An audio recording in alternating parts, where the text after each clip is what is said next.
Le gouvernement a officialisé, à travers vous, Barbara Pompili, le lancement d'un gigantesque projet de parc éolien au large de Belle-Île-en-Mer, c'est dans le Morbihan. Vous rencontrez une hostilité grandissante et vous allez passer outre ?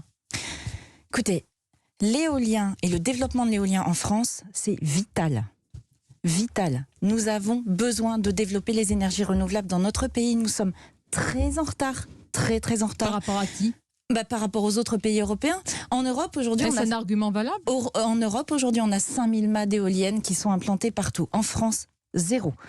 Nous avons besoin de développer les énergies renouvelables. Pourquoi ? Parce que les énergies renouvelables, à chaque fois qu'on plante une éolienne, à chaque fois qu'on met un panneau solaire, eh bien, on baisse notre consommation de gaz, de charbon. Nous allons fermer des centrales à charbon en France. Nous sommes en train de les fermer.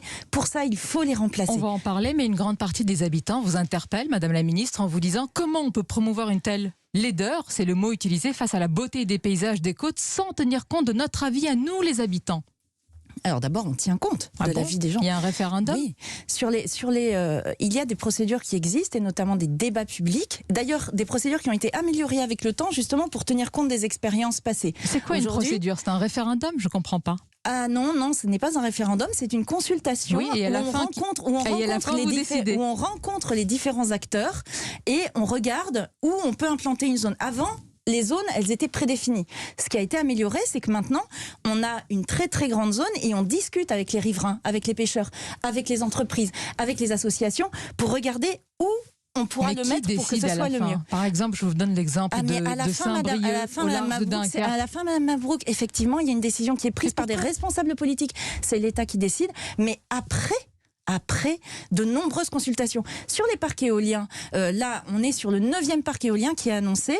Et il n'y en a toujours pas une qui est sortie de mer, ce qui est un problème. Alors que le début des procédures pour les premiers parcs éoliens en mer, c'était il y a 10 ans. Pompili, ma question est simple. Pourquoi vous refusez un référendum local ? La question est simple. Par exemple, à Dunkerque, au large de Dunkerque, pourquoi refuser un référendum local ? Il est demandé par tous les partis que j'ai pu joindre hier à ce niveau local. Oui, c'est amusant parce que là-dessus, les débats, il y en a eu. Puis il s'avère que ma famille habite à Dunkerque, donc je sais très bien comment ça s'est passé. Les débats, il y en a eu. Ils sont pour l'éolien ? Il y a eu des consultations. Il s'avère que oui, ils pensent que c'est nécessaire. Il ne faut pas partie de la majorité alors des habitants qui sont contre. Donc on va pas parler à leur place. Mais pourquoi vous leur demandez pas leur avis par un référendum ? Mais encore une fois, parce que leur avis, il a été demandé. Mais c'est pas ce qu'ils disent, Madame la Ministre. Parce que il y a toujours un risque de NIMBY. Est-ce qu'on a demandé par référendum aux gens d'installer une centrale nucléaire à côté de chez eux ? Mais vous nous parlez, jamais. De conventions citoyennes, etc. Et quand il s'agit de demander l'avis des habitants, car ils vont vivre des années avec ces éoliennes, vous ne le faites pas. La convention citoyenne, ce n'était pas un référendum, Madame Mabrouk. Là, il y a eu, pendant l'année dernière, un débat public. Donc un débat où les gens ont été invités, ils ont débattu, ils ont fait des propositions.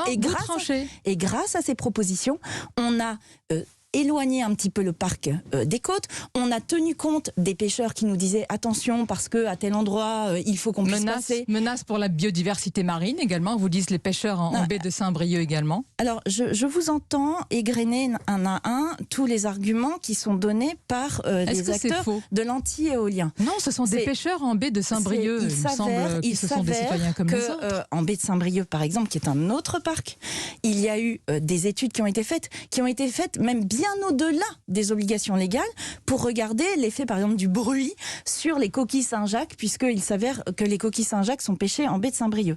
Bien, on a eu des résultats scientifiques qui montrent que a priori, il n'y a pas d'impact du bruit sur les coquilles Saint-Jacques. Sur les coquilles Saint-Jacques. Et vous n'avez pas assez de recul pour le moment, reconnaissez-le. C'est ce que disent la plupart des scientifiques, Madame la Ministre. Moi, si je vous écoutais, Madame Mabrouk, on serait encore à la lampe à pétrole. Il vaut mieux écouter les habitants.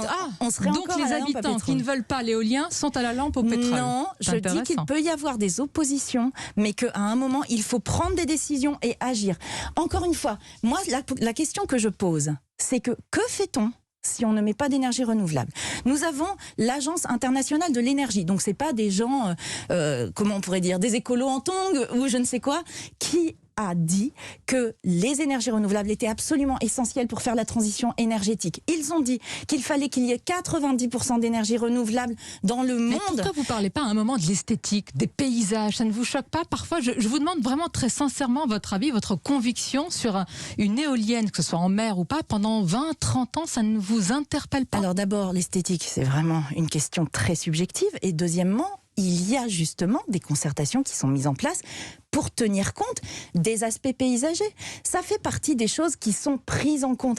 Et aujourd'hui, pour encore faciliter l'acceptation, notamment sur les éoliennes sur terre, nous allons signer avec les différents acteurs une charte de l'éolien pour encore mieux associer en amont, pour qu'il y ait des cartographies, et ça c'est dans la loi climat résilience, qu'il y ait des cartographies qui vont être établies par le préfet pour dire où c'est possible d'en mettre, où ce n'est pas possible d'en mettre, et ensuite qu'il y ait un travail avec les collectivités, avec les acteurs, pour bien décider où on les met, où on les met pas. La question derrière, donc on fait attention à ces questions.